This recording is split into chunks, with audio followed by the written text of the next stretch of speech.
Hello, everybody. Welcome to episode 48 here at the YYC Real Estate Show. We have myself, Shiraz, Sebastian, and delighted to introduce our guest, Colin Showalter.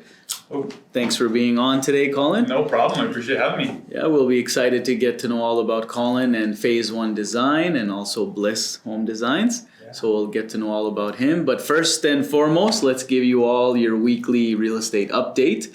Can anybody guess out there what's happening? Are we still in the seller's market? Sebastian, what do you think? Yeah, we should be. Yeah, we definitely are. So I'll go over. I believe there is just under 1,700 active listings. So 543 sales in the last 7 days. The lowest two sales were 145, one bedroom, one bath apartment in Highland Park. And then a really small for 172,500, a small 330 square foot apartment. But it's nice and rented, so this would be a great Airbnb or rental. But again, you have to be careful with the Airbnbs, like we've talked about many times. In condos in Calgary, there's only a few buildings that allow it specifically on their bylaws. So you have to be really careful on an investment. So you'd have to do a long-term lease here. But yeah, I mean, there's the bed, Murphy bed. Comes down. Oh, that's cool. So 330 square feet. And then the highest two sales in the last 7 days were 3.320 in Elbow Park. Still considered a new home, but it was 2022 built. Looks nice. Nice house. I like that herringbone flooring. And then the second in line for the top sale was 2.57 in Park Hill. A 2010 built detached house. And then I wanted to go over how many active listings there are right now. So I know it's about 1692. Went up as we've been talking here. I looked at it literally 10 minutes ago and it was 1690. Yeah. So some new listings came up. Right now it's 1,708 active listings in Calgary. Going up bit by bit. Yeah, I mean, these are the new ones that just came on. Some big ones. So there you have it. We are still in this strong seller's market, low inventory. We'll talk more to Colin about that. He was asking, as he represents and helps builders specifically, where can we get access to more lots, more opportunities, and being in such a hot seller's market, it's tough. It's tough to get a product. So you have to get creative in thinking for your clients and how to get them a lot, how to get them a property, a reno and flip or infill. So we can go over those kind of things. But interest rates are still held at the 5%. So we'll wait in March for the newest announcement and hopefully it will go down. And we'll keep our eye on that. But is there anything you want to go over for a weekly update? Anything happened in the last week for you? No, I think one curious thing is we see the lowest sales are 150, but the lowest priced properties in Calgary you can get right now are mobile homes, right? Yeah. You can get those from $60,000-$70,000, and some of them are actually really nice. You can see some that are maybe 120 that have 3 bedrooms and 1 bathroom or 2 bedrooms, 2 bath, and they're fairly nice. I'm not seeing any on here though. No, because you got to search manufactured homes. Mobile. Yeah. There we go. Let's see. 12. So the lowest 81,000. Yeah, I had a person right in that complex contact me about selling their mobile home. I mean, yeah. It's livable for sure. Yeah, definitely. But you don't get financing for a mobile home. That's the thing. You'd have to be a little creative with the financing, yeah. I don't know if you could use 8 lenders. No. But and then now if you get into this price point, you can get an apartment. Yeah, but a 3-bedroom, 2-bath apartment? I don't know. It's not bad. Oh, talk to us about your reno and flip in Pembroke. I understand there's some things. Yeah, so every reno and flip has its unique challenges, and this one is that the previous owner he developed the basement himself. Mm-hmm. And he did a bunch of the plumbing himself too. And under the concrete, there's a bunch of issues that the inspector found when we did the inspection. So now we have to take out a bunch of concrete and redo the plumbing for a lot of the basement. Luckily, the layout is that most of the plumbing is right close to the furnace room, right? So it's not too hard. We don't got to take out too much. We don't got to go all the way across the basement. But no, yeah, that's coming along. Actually, we're just held up mostly on the plumbing. We've had the electrical rough-in inspection done for a while. Now after the plumbing, you can do drywall, and everything just starts flowing after that. But gotta have a good foundation and a good good bones for the property before we can start putting it back together. Yeah. Yeah, always something to learn. Each reno and flip, each build is different. Yeah. So I'm sure Colin can talk to us about that. So let's welcome Colin one more time. Colin Showalter. So you are with Phase One Design. Phase One Design, yeah, you betcha. And Bliss Home Designs, as you mentioned as well. So Phase One is our high-end custom home side of things. And we operate in Calgary as well as Vancouver and Kelowna. And a lot of these houses are all over the West here. So Wow. yeah. And then Bliss Home Designs is kind of focused a little bit more on the multifamily side of things, inner city Calgary, redevelopment. Like this, like these are really nice Yeah, fourplex. Exactly. More of a spec build, could be rental purpose, rental builds, that kind of stuff. Typically more investor type focus. Yeah. Not your, not a custom home, so a little different. These are like the infills, right?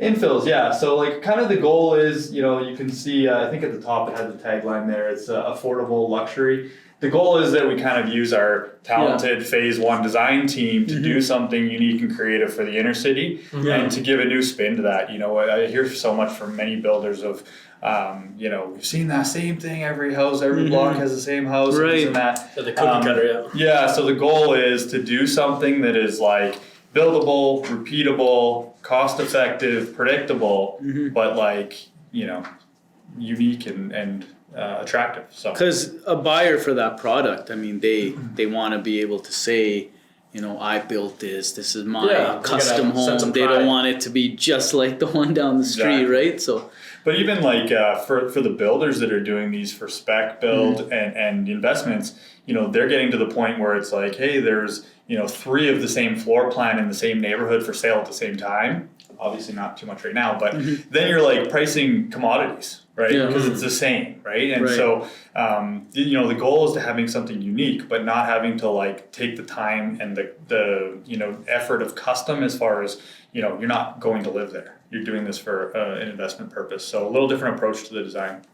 Nice. Yeah, definitely. So I was always curious when you design a project for a builder, can you guys resell that design to a different builder, or does that depend on what kind of products you have in that sense? I mean, it depends for sure on the agreement you have with the client, whether it's builder or homeowner or whatever.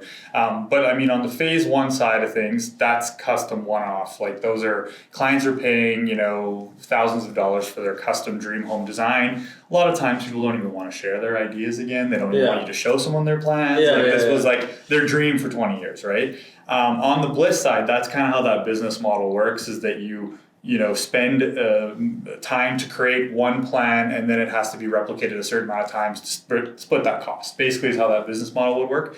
The goal is to retire those plans fast enough that they're not played out, that they're not cookie cutter, that they're not, you know what I mean? Because if you repeat the same thing, it just ends up flooding the market with the same cookie cutter home, right? So, the goal is to try to find something that is, scalable but unique, right? So awesome. What brought you into this industry, and how long have you been here in the YYC? I've been in Calgary my whole life. I was born and raised here. I was a Southwest boy on the west side of Calgary here. Back in the day, I went to Ernest Manning. No longer exists, so it got knocked down a long time ago on that Westbrook C train. And then I've kind of been in the construction industry on and off since I was like 15, doing renos on the weekends and stuff, on summers and school. And then I took the path of engineering in school.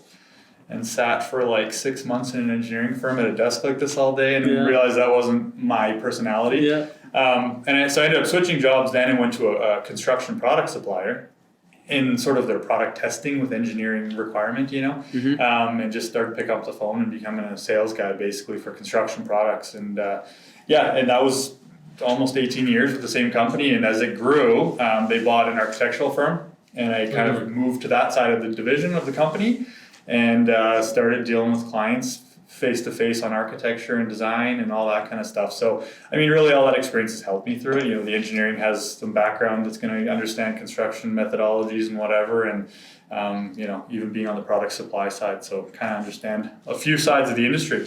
Amazing. Well, Yeah. I'm happy to hear there's someone that's local to YYC. There's so many we meet that are, they leave Calgary, they might be born, raised here, but they end up leaving, or most of the time it's somebody that's come here from out of province. Yeah. So, I've been here my whole life as well. Really big builders are using like some guy from California, right? Yeah. Oh, for architects and stuff like that? Yeah, Yeah. totally. Yeah. Ernest Manning, I remember that. That's like Yeah. a lot of sports against you guys growing up. Yeah. It wasn't memorable. That's not good. So, anyways. Yeah. So we always ask our guests, and I'll just ask, since we were just talking about YYC and growing up here, I'll just get this question out of the way. So, what's your favorite thing? What's the one thing you love the most about YYC? And then if there's one thing you could change, what would that be? Oh, I knew you always asked this question too, and I didn't prepare for it.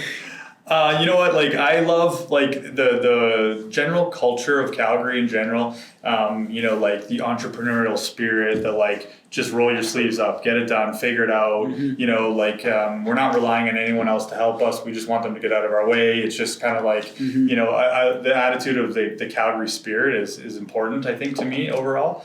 I don't know. Maybe they could fix some potholes or something. I don't know. Yeah, that's a big one. I mean, there's some controversy over new, big art displays that are going to be going around town and the multi-million dollars spent there. And, you see a lot of people chime in and local people saying, well, there's a pothole on my street that's costing me money every season that has yet to be addressed, and you guys keep building another blue ring or something, right?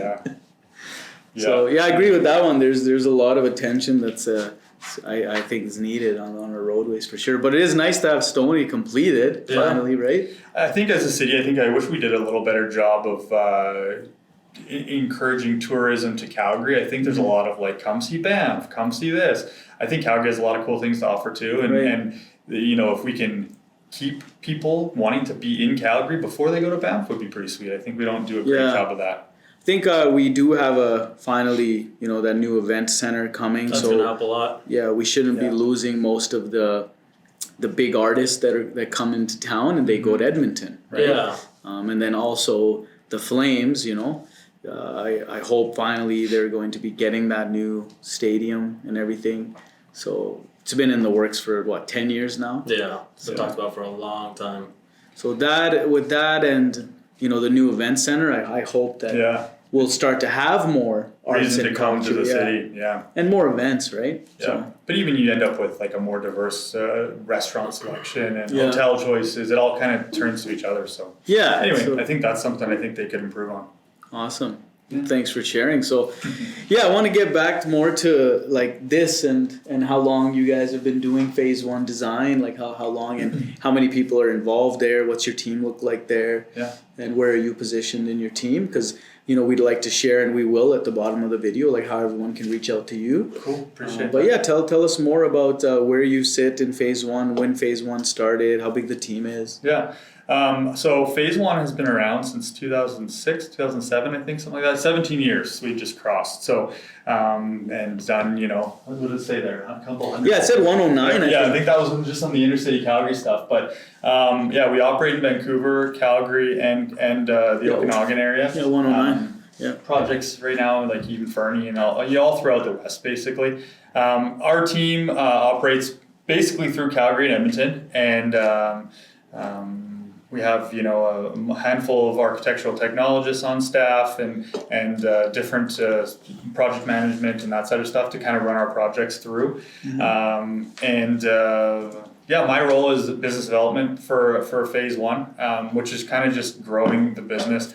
Our owner, Kathy, has, you know, kind of had the vision that this is going to be a big growth company, that we're going to kind of try and be, you know, one of the big players in the residential architectural game, right? So we've been kind of planning for, you know, a fairly large construction, whether you call it boom or whatever is going to come. There's obviously pressure from every level of government to create more housing and all that kind of stuff. So we've kind of, you know, invested in our team, grown all that so that we're prepared for that. Because I think what's going to happen is a lot of people are going to end up being so busy and they're going to, you know, look for other options and that sort of stuff. Even guys with, you know, big builders with in-house design, they might think, hey, you know, we can use a design firm instead of hiring, you know, or that kind of stuff, because staff is hard to find in that world too, right? So so we're in growth mode right now, and the story that I've been told is that Bliss Home Designs was created sort of during COVID, when lockdowns happened, all that sort of stuff. And, you know, the worry was that no one was ever going to build a high-end custom phase one home again, right? Yeah, so weird. It was a bit of a pivot of like, okay, so how do we, you know, fill the need for housing opposed to the want for housing, right? It's a little different approach, obviously. So Bliss kind of came out of that, and how do we sort of take the same vision and give it to the inner city sort of investment build, so. Yeah, so I went to Boost Your Builds, so that's a great networking event, right? I mean, I think you're going to focus more, like you said, on not networking, but the focus is, I think, for Boost Your Builds, and just for those who don't know, it's kind of just a group of people that, you know, there's a lot of new builders coming into the market that, you know, maybe are coming to Canada from another country. They have some money to spend. They want to invest it. They think, you know, real estate's a great safe play for them. They start to, you know, knock down a house, rebuild and infill, whatever it is. So the challenge is not everyone's educated on the whole process from start to finish.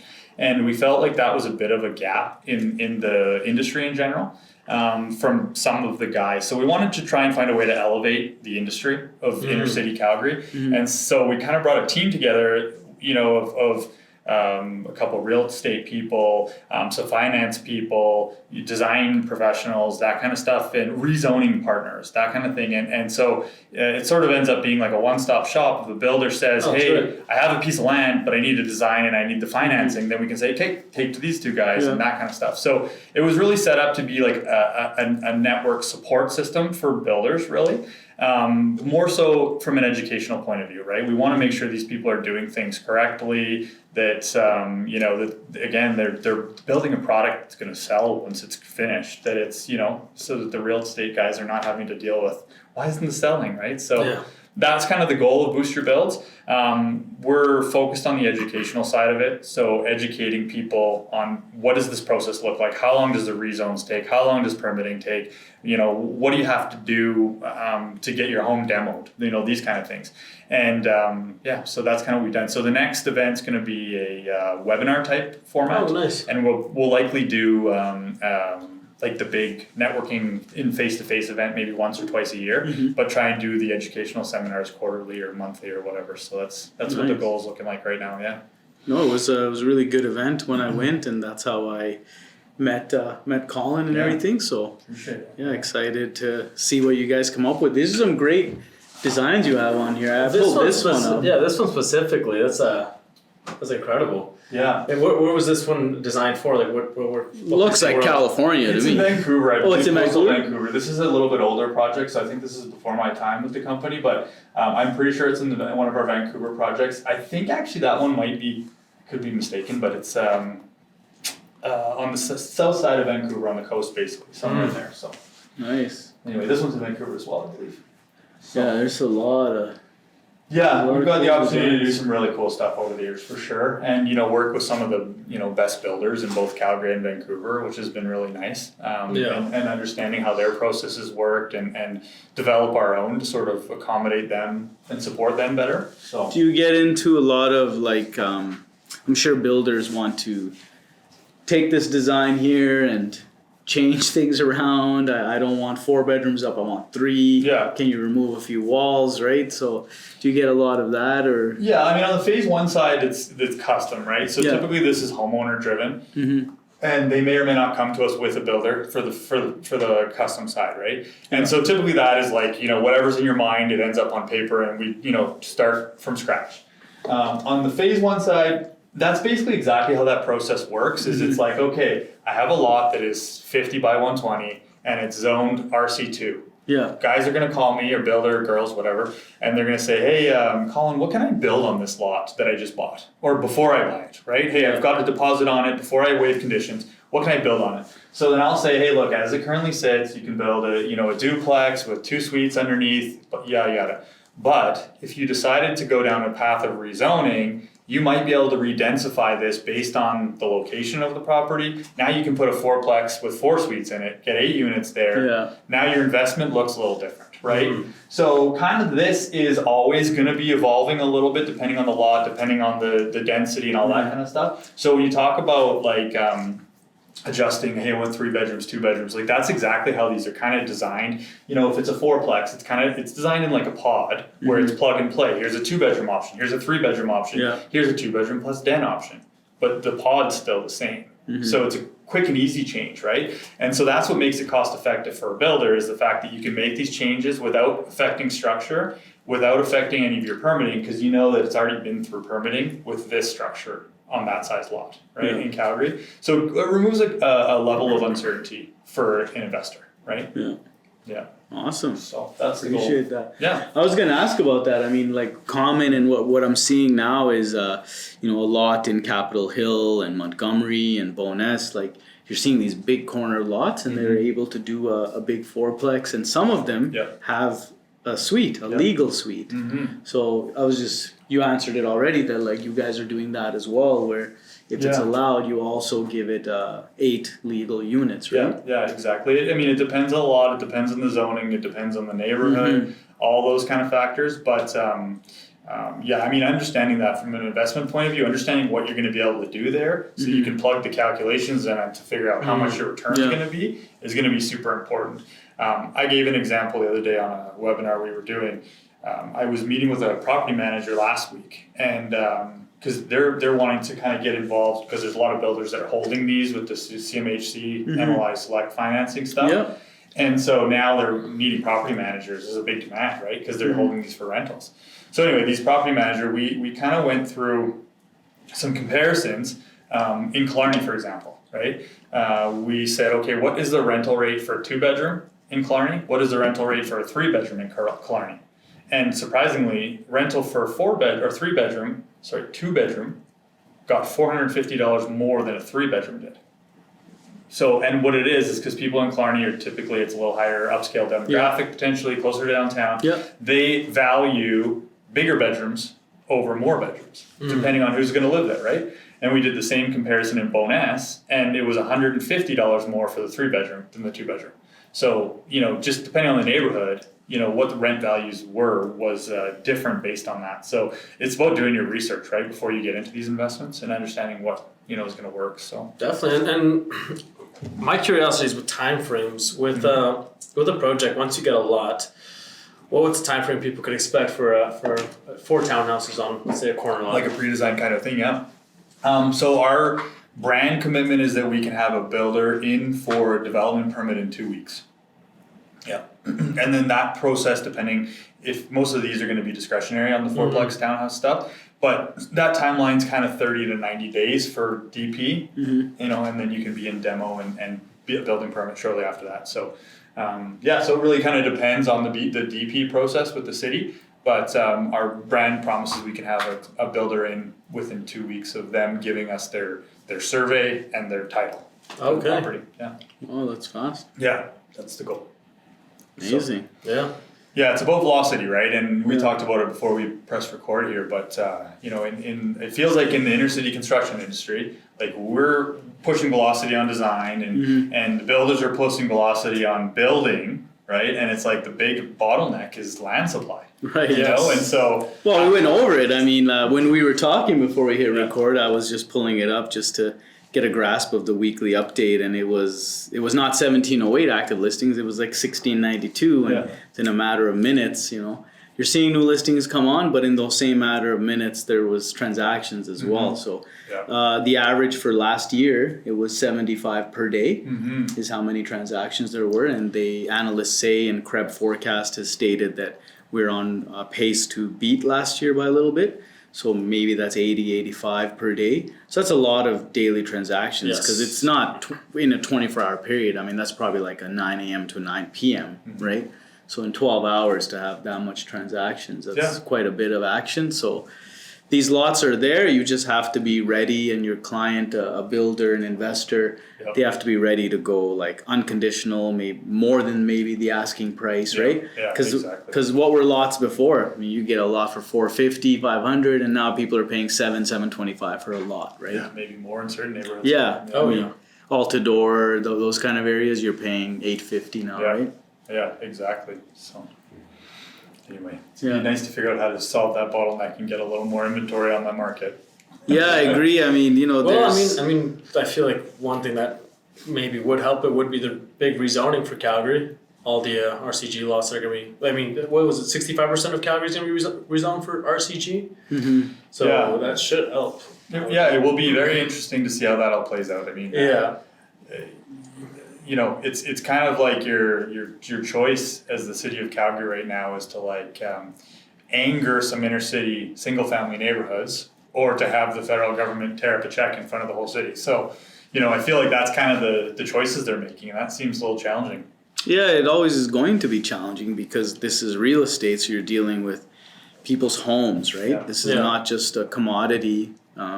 Technically it is, but for them it's their home.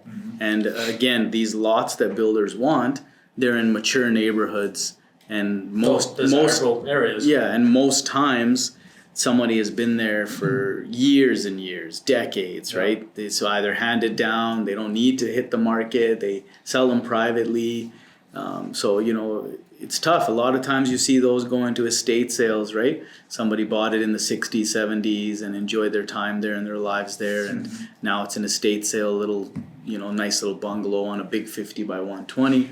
But yeah, I'm not sure either. I wish if I had the answer to that, I'd be top realtor in town if I had the answer to how we can solve the issue of lack of supply for the builders. It's a catch-22 too, right? Even because of some of these houses that have maybe, like I have talked to one builder recently. He had recently bought a property and is ready to build on it, and now he can't get the tenant out, right? And so and he assumed the tenant on purchase. He assumed the tenant with a lease in date in mind, but now the tenant's not going to leave. Yeah, that's why it's tricky. So now you have to go, and so like you're dealing with this battle of like, okay, this person you don't want to make this person homeless.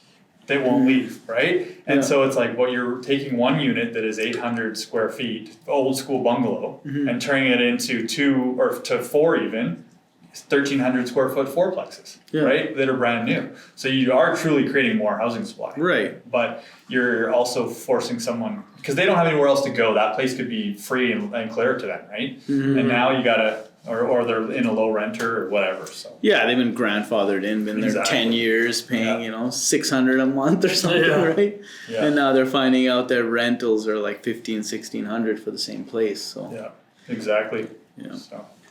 Yeah, I do. I thought about it a lot. We talk about it quite a bit, but as agents, there's only a few arms we can go and a few things we can do to prospect, to get opportunities and get products, to put on the market and get more inventory. But until this rezoning gets kind of locked in, and if it's going to happen, or if there's some hurdles, or maybe it won't be that percentage of the city, it might be less. It might be the higher density streets maybe in a community, and not necessarily the whole community, right? Yeah. I foresee maybe that happening, and it won't be like 60%, it might be like 30% of Calgary, right? Yeah. So I think maybe that, but... Yeah, it'll be interesting because, like I've had builders call me and, hey, should I start just buying up all the RC1 lots since they're going to be RC? And I'm like, well, first of all, like make sure it happens before you financially Yeah. commit to anything, right? Buys a dozen lots and they can't be rezoned now. Because people keep saying, hey, it's the incoming blanket rezoning, and it's like, no, at this point it's still the proposed blanket rezoning, right? Yeah. And so like we have to let that play out. The way I understand it is that you will not be, even if it passes, able to permit something through DP until about August 7th, whenever the city of Calgary would actually have it into bylaw. So, you know, it's not like April 24th or whatever is going to be a rush to the you know, permit office, but anyway, it will be interesting. I think they're split right now, so. Yeah. But it's definitely. When's the next It's not an update? easy decision to make. Yeah. April 22nd is when That's the next it's update? like the public consultations, or Yeah. I think they're doing those now. Anyways, I think it's a binding vote sometime that week, yes or no. And I my understanding is it's a yes or no vote. So. Yeah, we'll definitely have to do an update on that when that all plays sure. out. Yeah. Yeah, we'll it's find very out. interesting. But you know, it's funny. I've had a couple builders that have had put in like a pre-application for a rezone, and their response during the pre-application process from the city planning or the neighborhood planning person was kind of just like, until this sorts itself out, we're not supporting that. Yeah. But if it You're passes, absolutely right, yeah. you'll have what you want. You're absolutely right. Yeah, April 22nd. So April 22nd, yeah. Yeah, So public hearing meeting at council, yeah. So it sounds like within that week, I think they blocked the whole week off to kind of debate. Yeah. But it sounds like it'll be a binding vote that week, so it could be quite interesting in the real estate world. here's the bold one. This is what you show your guy that's like, should I start buying all the? Exactly. Not yet. Yeah, exactly. So all members remain open. Okay. So yeah, we'll have to wait. This will be an update. I won't be surprised if it goes a little farther, gets extended, because it might be split decisions, right? Yeah. What I'm advising clients right now, because a lot of people are like, well, why would I even start rezoning this property if it's going to just be rezoned on its own anyways? Yeah. Right? Well, I guess first of all, it may not be. Right. And then second of all is like, get ahead of the line, right? If you have a property that's going to be rezoned, just get it moving, because then you'll be first in line to have things going, and you'll be ahead of that rush to the world there. So anyway. No, it's cool. I really appreciate this conversation, and hopefully we can talk again, and maybe after April 22nd. And What's your see what prediction happens. on property values if they do pass that? Obviously, In my mind, I kind of imagine the areas that were zoned R2 would either be the same value, right? Or maybe even be not as desirable, because now they can choose a bunch of different areas. But I think most of those areas that do get rezoned will probably go up in value, right? What do you think? What do you feel? I'd be curious to know your opinion on it. I mean, you know what I mean? I'm not sure. I think you just create a whole bunch of supply on the market. So now if every single lot is RCG, those corner RCG lots are probably worth less because your supply is increased on that type of a product, right? So I was about to say, like, Yeah. it's all about statistics and the numbers, and when there's much more supply, then the numbers are going to go down. Yeah. So if you're now creating much more supply of that product, which is in such high demand right now, and now all these desirable areas that are the ones that already have these zoned lots that you can do this, now if you're telling me it's going to be spread across everywhere, their values are going to go down. Yeah. So that lot in Tuxedo, that's, you know, $725. It would be interesting to see, because real estate, at least in Calgary, it doesn't usually go down in value, right? Mm-hmm. As far as like detached homes, we were pretty stagnant over like the last 8 years before COVID. It was pretty flat, our growth, but yeah, go down. Yeah, that would be incredible if they went down in price. Well, and you know what? Like the thing is, to me, like supply brings the price down if the demand doesn't follow the supply. Yeah. Right. Is the other side of it, Yeah. and the demand is still there. You know, I said to someone like, when I hear in the media these words like, "Oh, we need to create affordable housing," like, what does this really mean, right? Because is the cost of construction going down? No. No. Is the cost of land going down? No. So like, what? No matter how much supply you're creating, like, what's more affordable about it? The cost to build, the cost to build. Yeah. Right. So like. I mean, I think the only thing they can like do or back themselves on saying we're going to make affordable housing is to make the multifamilies and say, that are subsidized by the government. The cost is still the cost. Yeah, exactly. So it's like, what makes it more affordable for the consumer? For, you know, Mr. and Mrs. Smith wanting to buy a house here in Calgary. You know, they dreamt of owning a home 10 years ago and they could have got it for $350, right? A detached house, and now they're spending $550, $600, right? Yeah. So affordable housing. Does that mean everywhere you look there's a fourplex with a legal suite? But even a fourplex, like if you put a fourplex in Killarney right now, those things are selling for $750 probably. Or no, not in the fourplex. Yeah, fourplex would be selling for $750 for a quarter probably. Yeah. Maybe $685. I don't know. You'd know better than I would. But I mean, like, since when is $700,000 affordable? You know what I mean? Right, That's right. a fourplex, right? So. Right. Yeah, because those ones I was talking about with the legal suites in Capitol Hill, they were $690 each. Yeah, exactly. And that's considered affordable housing now, right? So. Yeah. Well, I wonder if it's affordable compared to the average income for Calgarians. Because I mean, the average income is still $140,000 a year. So most Calgarians or households technically should be able to get a mortgage around $700,000, $700,000. If their credit's good and whatnot. So maybe that's how they kind of look at affordable houses. Can people actually buy it? Yes. Okay, it's affordable. Yeah. I know there's a calculation that they have. Yeah, that's what I want to see what their affordable housing. Yeah. I know I was listening to a webinar on the CMHC stuff, and the CMHC defined it affordable in a calculation, and it was city specific, depending on income and that kind of stuff. Yeah. And like they defined, I think it was $1,750 a month rent was considered affordable rent, right under CMHC rules. Okay. In Calgary specifically. No, this is just like if I'm trying to buy a house. Yeah. That's not the one I want.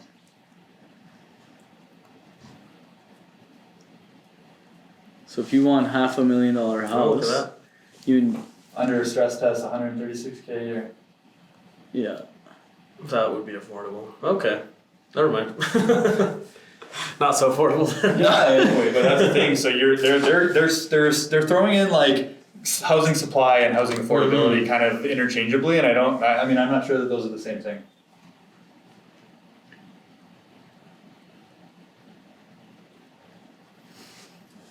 Yeah. Housing end of last year. Housing affordability at worst levels in 41 years. Yeah. Yeah. That was the end of last year. So yeah, I would imagine that's just a ratio of income to cost. Yeah, Right? yeah. Yeah. So we'll see. Cool. This blanket rezoning is definitely going to help, but let's see April 22nd what happens and how much of it. My guess is it won't be the targeted percentage that you're seeing and reading right now. Yeah. It might just be less than that. And if, for example, if they Scale say, back. if they say all of Glendale we're going to blanket rezone, well, they won't do all of Glendale. They'll do the main arteries, the ones that are on like 17th Ave or 37th Street, something like that, right? Well, I guess we'll see. Yeah, it'll be interesting for sure. So. And what has been your favorite project that you've worked on? Or is there some NDAs attached to that one? No, I would say I was involved from in the architectural side with a handcrafted log home, which was super cool. So it was in the Muskokas out in Ontario, and the owner bought 1,000 acres in Muskoka, which if you know Muskoka, it's probably I don't know. A couple $100,000 an acre, I mean, at least probably $500,000. I would imagine that's like a $10 million piece of land. It's somewhere in that range, right? And then put a $7 million house on it that he uses to go hunting with his buddies because now he has 1,000 acres square with a private lake in the middle. So it's a beautiful part of the country for sure. Wow. But 1,000 acres there is multi-million dollar piece of land. That's cottage country in Ontario. Right? This guy basically built a hunting shack to host his buddies to shoot deer in their private area and go fishing in their private lake and whatever. So this hunting shack, like what was the square footage of it? You know what? It was probably around. I would say it was around 6,000 square feet. Okay. So it wasn't like a monster. Tiny little shack. Yeah. Yeah, but I mean, it's not. It's not double digits yet. But it was. It was very large, and like when you get into that handcrafted log world, it's like ultra custom. I mean, these logs, the diameter is like 22-inch diameter. Wow. That they stack for the walls and stuff. So every one is like hand hewn on site, like manufactured. And so we were on the design team of that, which was a really cool project. So cool. That was a fun one. Yeah. I was looking at some stuff that's out there right now. Yeah. And this is the Muskoka area. Yeah. Yeah. Cool. Look at the price. Yeah, well, Muskoka is kind of known for having a lot of, I don't know what they call them exactly, but it's like a grandfather type clause where you're not allowed to touch the footprint of the original house on this piece of property. So one of you buy those. like a $10 million, $5 million, $2 million piece of property, and your footprint is confined to like 900 square feet, which is why you a lot of times see like multiple, you know, guest house here, guest house there, and whatever. And Well, here's like those little lots, like you were saying, right? Yeah. Like you can get a lot here. exactly. So how many acres? 200,000 gets you out there. 160 acres? 100 acres. 100 acres. It's not bad. 100 acres for 200,000. I don't know where that is. Yeah, exactly, but- depending how far it is from like all the. Yeah, some of those might not even have roads to them in Northern Ontario. Who knows? But it's a cool part of the world, and like that is kind of there's a few different parts of Muskoka. Like it's kind of scattering the lakes out there. But like Port Carling, for example, if you look at real estate around there, Yeah. that's like the glitz and glamour of Toronto. Well, here's For the where it is. vacation. Like where's the one you were Yeah, talking Port about? Carling's right in the middle, right? So There. that's kind of like the glitz and glamour of Toronto money's vacation area. Okay. Okay. It's not very big, yeah. No, just they're small towns, but like that highway. So that's like here. Like here's a nice one. Yeah, but those are just literally 10 by 10 cottages probably Yeah. for that cost. But like, you know, typically it's millions of dollars of real estate in there. But anyway, Well, yeah, because look, 2.4, 1.7. yeah, well, I mean waterfront for sure, right? Yeah. Like this one looks nice. Is it warm, the water, in the summer?